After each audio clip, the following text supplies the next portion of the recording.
Hello everybody. Just got a nice long relaxation after work. But just wanted to make this video because it's Sunday and you know what that means. Now I'd like to take this time to say that we here at Sunday Apologetics, we have really come far. We were making videos 2 years ago, and I would just like to give a special shout out to someone who has been here since the beginning, or at least close to the beginning. An atheist who commented under my video way back when called Sewer Tapes. Sewer Tapes recently has reached out to me and has said that he has stopped picking fights in comment sections and has gone on to pursue his music. Making music, was it? I think it was making music. And I just have to say, that's really great. Because nothing can really be gained from picking fights in the comment section, especially YouTube's, because you can't even go back to look at the comment as you go to type a reply without discarding what you've already written. I'm really happy for that. I'm glad Sewer Tapes is off to bigger and better things, and I'm glad I don't have to worry about any atheists commenting crap. You know what's really sad? That wasn't even his entire comment. Well, we'll be digging through this heap. That's what we're doing, and this is Sunday Apologetics. When there's atheists, you know who to call. Sunday Apologetics. Reasoning with them is like talking to a wall. Sunday Apologetics. When the arguments need to be destroyed, common sense must be employed. 'Cause when they're trying to tell the BS to us all. Sunday Apologetics, go! 1, 2, 3, 4, go! Sunday Apologetics! Ladies and gentlemen, I did hold a poll, and the overwhelming majority was that I should address this comment. So, let's start at the beginning, I guess. 63% of all probability is... Whoa. First off, I don't think probability is the word you meant to use there. Second off, this is a good Christian YouTube channel. We do not swear here. Never have, never will. But this is how his comment starts off. He dismisses the probability thing with an unfounded claim and a gay winking face. And we're just getting started. Of course, it's not like theists don't use these same sort of tactics, using probability to say life cannot come from non-life, and similar, which has the massive problem that it tends to be an argument from ignorance fallacy. Well, when you're right, you're right. And you are right here. Anyone claiming that probability proves that something didn't happen is definitely ignorant. After all, the entire point of probability is to show that something could have happened. Unless, of course, the probability is 0. Having said that, you are right in saying there's an ignorance fallacy to claim that probability disproves something. Kinda like when I hear atheists saying archaeology disproves something. It can't disprove it. It can be a reason against it, but it is not stone cold disproving it. Now be careful, guys. Don't fall asleep on me. This next one's gonna be a doozy. Besides, this comes down to one of the most well-known philosophers in history, David Hume. When anyone tells me that he saw a dead man restored to life, I immediately consider with myself whether it be more probable that the person should either deceive or be deceived, or that the fact which he relates should really happen. I weigh the one miracle against the other, and according to the superiority which I discover, I pronounce my decision and always reject the greater miracle. If the falsehood of his testimony would be more miraculous than the event which he relates, then, and not till then, can he pretend to command my belief or opinion. Okay, so I'm just going to hit the fast forward button and spare the rest of you from having to hear what else he wrote on this topic, because he basically just found a very fancy, long, drawn-out way, for some reason, to say exactly what Christopher Hitchens said. It's more probable, therefore I believe it. However, he has tripped over his own logic here. Remember, in the very beginning of his comment, he said 63% of all probability is BS. Yet, here he is quoting David Hume's arguing from probability. I don't get how you were the type of person that video was made for, and yet that somehow went over your head quicker than a rocket. If 63% of all probability is BS, then there's actually a great chance that when David Hume laid out the probability for someone actually being birthed by a god, there's a 63% chance he was wrong. There you go. Tripped over your own logic. Meh, maybe she lied to hide a rape. After... Okay, I'm just gonna stop you right there, because I don't care about what maybe happened. I don't care about what fantasy your mind can conjure up. I do not care about your speculation. I care about where the evidence points. I don't want to hear your imaginary scenario which supports your argument. That wouldn't hold up in court, which, by the way, we're about to get to. Now, this actually feeds into what I offered to make the topic about in my other video. Remember when I asked people to vote on it?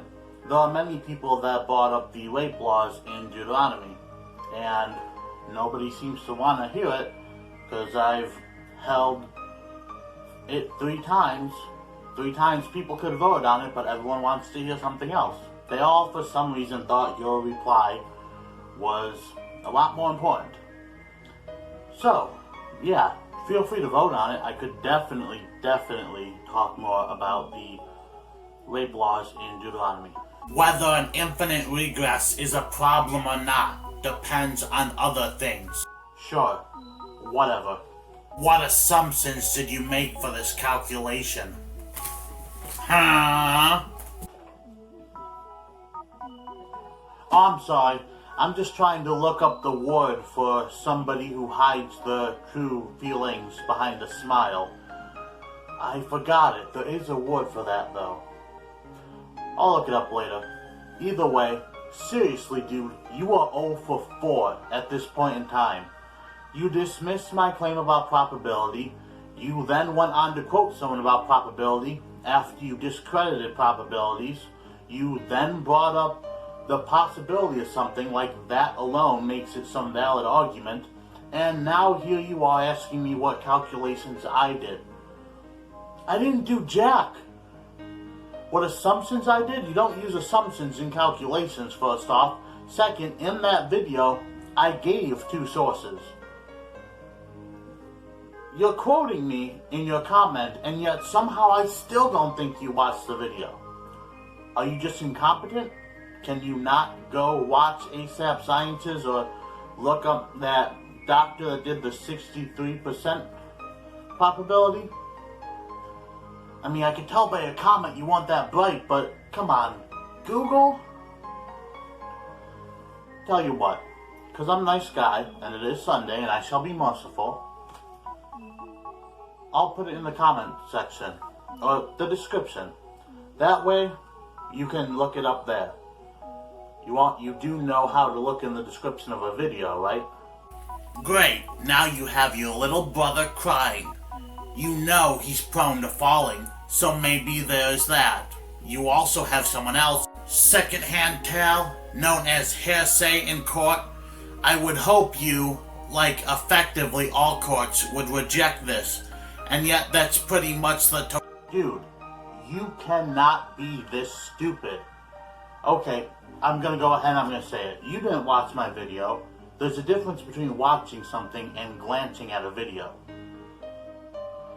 I mean, seriously, if that is the scenario that I lay out. I have a lot more than my brother crying and a dude telling me a tale that he heard from someone else. I would have a camera. I mean, you quoted me as saying I would have a camera, yet you completely disregarded that. Golly, chalk that up to 0-5. And also, this thing about court, gather around everybody. The guy who just tried to argue from a maybe is going to tell us what holds up in court. Thank you, I think I'll hire a different lawyer now. I in no shape, way, or form meant for that to be applied to Jesus. Your ego is so big, you couldn't see I was actually agreeing with you. I was simply saying that if something less likely happened, we would have to require more evidence for that less likely thing to happen. AKA, a camera. That's something, I didn't bring it up, but something I should have brought up, the double standard. That's another thing you atheists will lay off of. Also, this thing about court. It wouldn't hold up in court. Yeah, philosophy and religion are not discussed in a courtroom, numbnuts. God. Alright, we're almost done here. Stick with me. True, and yet look back at the rejecting the greater miracle idea. Once you have X as possible without a God, why include a... Because there's evidence that points to a God existing. I didn't try to establish a God. I found a God. There are plenty of arguments, and you're going to ask me later on in the comment, which I'm just going to jump to it now, what evidence I have for the Bible. There are multiple scholars from Yale to Oxford to Harvard, which have written plenty of books on this. However, considering the fact that we already went over how you're not even capable of looking up sources when given them, I'm just going to go ahead and say you probably didn't look this up either. I'm not your teacher. Sorry, dude. Which should severely reduce your confidence that what is written corresponds correctly to what was said. It's something we've gotten into lately.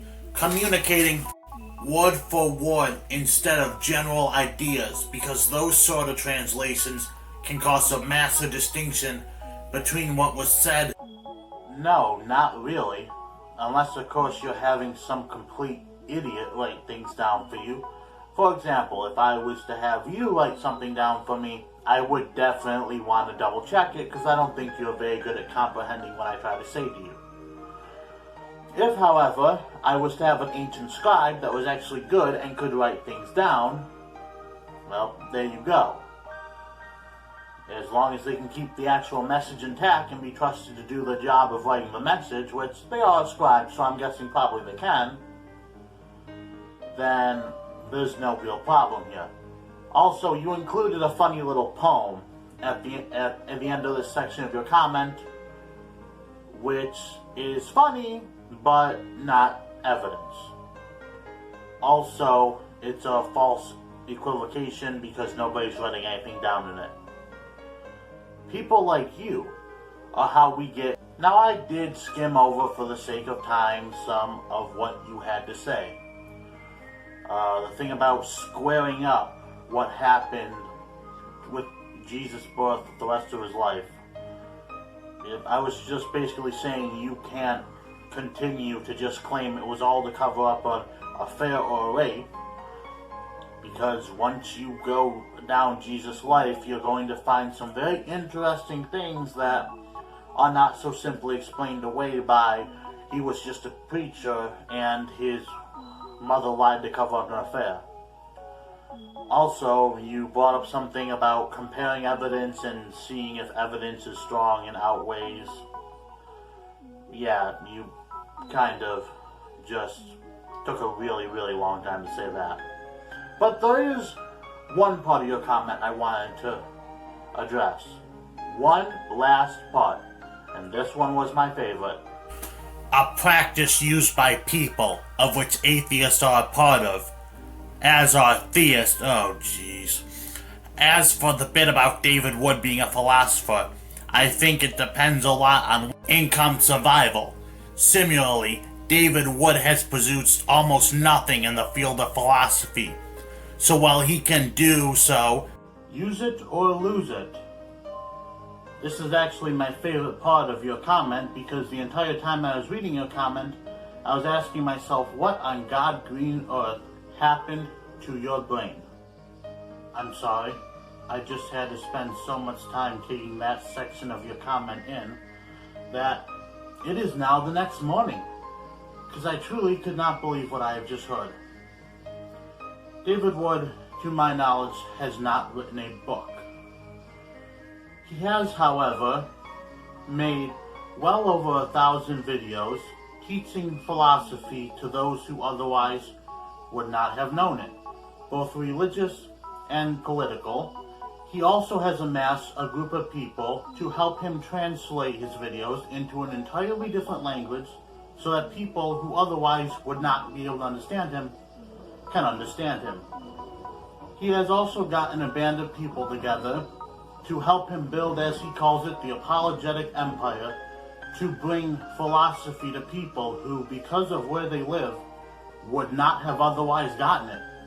He has also spoken at universities, schools, organizations, and he has driven, especially his enemies and people different from him, to consider the harsh reality that their worldview or religion could be wrong. So no, maybe he didn't write a book, but he has contributed more to the spread and the benefit of philosophy than you will probably ever contribute to anything or anyone in your entire miserable, pointless existence as some second-rate computer programmer or YouTube comment section troll. So be sure to bring these objections up with David Wood, although he is a busy man, so maybe he won't get to you. Having said that, since we are here at the end of the video, I might as well make you an offer. You can either get out of my comment section and don't come back till you actually educate yourself, or you can write some comment under here ranting and raving about how I'm wrong and you're still right, which is probably what you will do. Or, since you have proven incapable of simply Googling something on your own, you could perhaps pay me to educate you for you. My rate is $300. But that would require some humility, and I'm going to go ahead and guess you don't have any of that. Having said that, goodbye, good luck, and may God have mercy on your ignorant, putrid soul. Because I most certainly did not. To everybody else, like, subscribe, do all that good YouTube stuff, and be back here next week for another episode of Sunday Apologetics.